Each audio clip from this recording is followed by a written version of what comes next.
খামেনির জানাজায় ৩ ছেলে, আড়ালে রয়ে গেল উত্তরসূরি মোস্তফা। খামেনির দাফন হলেও চাপা পড়বে না তার কঠোর পন্থা।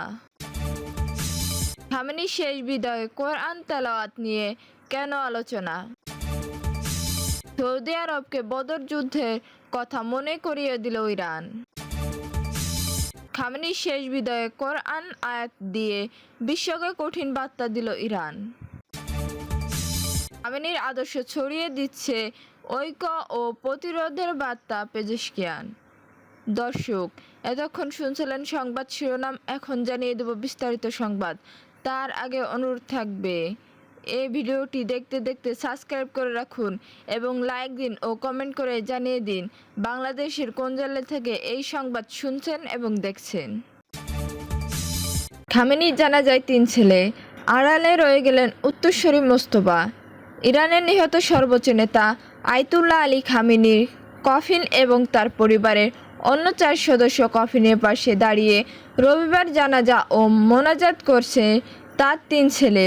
তবে খামেনির মৃত্যুর পর ইরানের নতুন সর্বোচ্চ নেতা হিসেবে স্থলাভিষিক্ত হওয়া তার আরেক ছেলে মোস্তফা খামেনি এই অনুষ্ঠানেও জনসম্মুখে আসেননি। দেশটির রাষ্ট্রীয় টেলিভিশনে প্রচারিত দৃশ্যে দেখা গেছে তেহরানে বিশাল ইমাম খামেনি গ্র্যান্ড মাসালা ধর্মীয় কমপ্লেক্সের প্রাঙ্গণে সারিবদ্ধভাবে রাখা কফিনগুলোর পেছনে দাঁড়িয়ে মোস্তফা, মেসাম ও মাসুদ খামেনি মোনাজাত করছেন। গত ২৮ ফেব্রুয়ারি ইরানের ওপর যুক্তরাষ্ট্র ও ইসরায়েলের যৌথ বিমান হামলার মাধ্যমে শুরু হওয়া যুদ্ধে খামেনি এবং তার পরিবারের বেশ কয়েকজন সদস্য নিহত হন। কয়েক সপ্তাহ ধরে চলা এই রক্তক্ষয়ী সংঘাতের পর পক্ষগুলো একটি ভঙ্গুর যুদ্ধবিরতিতে পৌঁছায়। এই যুদ্ধ পুরো অঞ্চলে ব্যাপক ধ্বংসাংশ ও প্রাণহানি ঘটালেও ইসলামী রেভলিউশনারি গার্ড কর্পস আইআরজিসির সমর্থনে ইরানের ধর্মতান্ত্রিক সরকার এখনও ক্ষমতা টিকে রয়েছে। খামেনির দাফন হলেও চাপা পড়বে না তার কঠোরপন্থা। যুক্তরাষ্ট্র ও ইসরায়েলের যৌথ হামলায় নিহত হওয়া ৪ মাসেরও বেশি সময় পর অবশেষে ইরানের সর্বোচ্চ নেতা আয়াতুল্লাহ আলী খামেনির ৬ দিন ব্যাপী শেষকৃত্য আনুষ্ঠানিকতা শুরু হয়েছে। তেহরান ও কম নাগরিক হয়ে প্রতিবেশী ইরাকের শিয়া পবিত্র স্থান নাজাফ ও কারবালা ঘুরে মাশহাদে গিয়ে শেষ হবে এই দাফন প্রক্রিয়া। একে ইসলামী প্রজাতন্ত্র ইতিহাসে অন্যতম বৃহত্তর রাষ্ট্রীয় আয়োজন হিসেবে গণ্য করা হয়েছে। কর্তৃপক্ষ ধারণা করেছে এতে প্রায় ২ কোটি মানুষ অংশ নেবেন। শেষকৃত্য নির্বিঘ্ন করতে ১.৫ লক্ষাধিক পুলিশ মোতায়েন করা হয়েছে। বন্ধ রাখা হয়েছে দেশের আকাশসীমা একাংশ এবং ঘোষণা করা হয়েছে সরকারি ছুটি। তবে এই বিশাল ব্যবস্থাপনার আড়ালে তেহরান এক সুদূর প্রসারী রাজনৈতিক উদ্দেশ্য রয়েছে। খামেনির শেষ বিদায়ে কোরআন তেলাওয়াত নিয়ে কেন আলোচনা?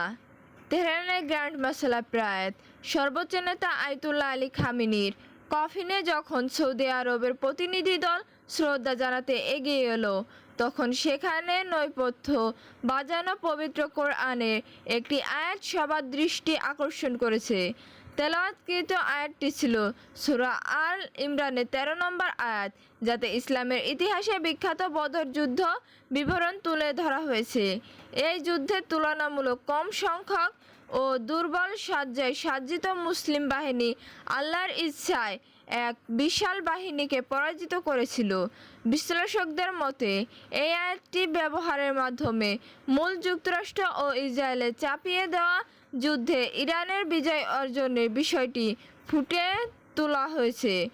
৬২৪ খ্রিস্টাব্দে বর্তমান সৌদি আরবের মাটিতে বদর যুদ্ধ সংগঠিত হয়েছিল।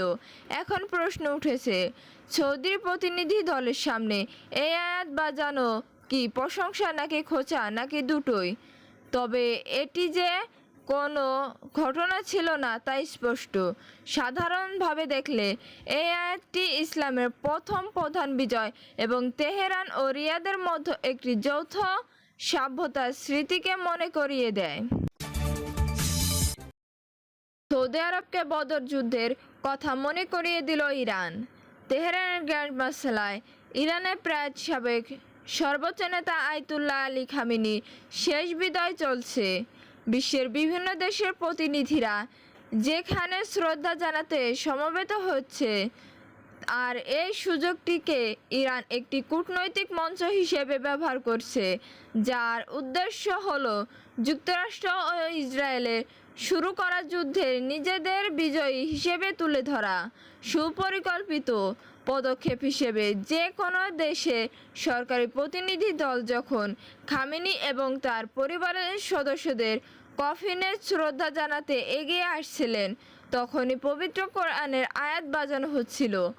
মজার বিষয় হলো, এই কোরআনের আয়াতগুলোর মাধ্যমে একটি বিশেষ বার্তা দেওয়া হচ্ছিল, যা ইরানের মিত্র এবং মার্কিন সমর্থিত দেশগুলোর মধ্যে একটি স্পষ্ট পার্থক্য রেখা টেনে দেয়। একই সঙ্গে তেহরান ভবিষ্যতে কেমন সম্পর্ক বজায় রাখতে চায় তাও ইঙ্গিত দেওয়া হচ্ছে। এতে এই বিষয়টি সবচেয়ে বেশি নজরে আসে যখন সৌদি আরবের প্রতিনিধি দল শ্রদ্ধা জানাতে সামনে এগিয়ে যায়। তখন পবিত্র কোরআনে সূরা আল ইমরানের 13 নম্বর আয়াতটি তেলাওয়াত করা হয়। এই আয়াতের ঐতিহাসিক বদর যুদ্ধের বিবরণ রয়েছে, যা 624 খ্রিস্টাব্দে বর্তমান সৌদি আরব অঞ্চলে সংগঠিত হয়ে খামেনির শেষ বিদায়ে কোরআনের আয়াত দিয়ে বিশ্বকে কঠিন বার্তা দিল ইরান। তেহরানের গ্র্যান্ড মাসালায় শ্রদ্ধার মধ্য দিয়ে প্রায় সাবেক সর্বোচ্চ নেতা আয়াতুল্লাহ আলী খামেনির শেষ বিদায়ে আনুষ্ঠানিকতা চলছে।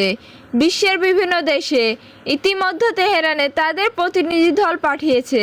তবে এই শোকের আবহকে ইরান একটি সুপরিকল্পিত কূটনৈতিক মঞ্চ হিসেবে ব্যবহার করেছে, যার মূল লক্ষ্য হলো যুক্তরাষ্ট্র ও ইসরায়েলে চাপিয়ে দেওয়া এই যুদ্ধে তেহরানি যে বিজয়ী হয়েছে তা বিশ্বমঞ্চে ফুটিয়ে তোলা। এরই অংশ হিসেবে বিদেশি সরকারি প্রতিনিধি দলগুলো যখন খামেনি ও তার নিহত পরিবারদের কফিনে শ্রদ্ধা জানাতে আসছিল, তখন ব্যাকগ্রাউন্ডে অত্যন্ত সতর্কতার সঙ্গে নির্দিষ্ট কিছু পবিত্র কোরআনের আয়াত বাজানো হচ্ছিল। সবচেয়ে আকর্ষণীয় বিষয় হলো, এই আয়াতগুলোর মধ্যে ইরান তার মিত্র এবং যুক্তরাষ্ট্র এবং মার্কিন মিত্র দেশগুলোর মধ্যে একটি স্পষ্ট বিভাজন রেখা টেনে দিয়েছে।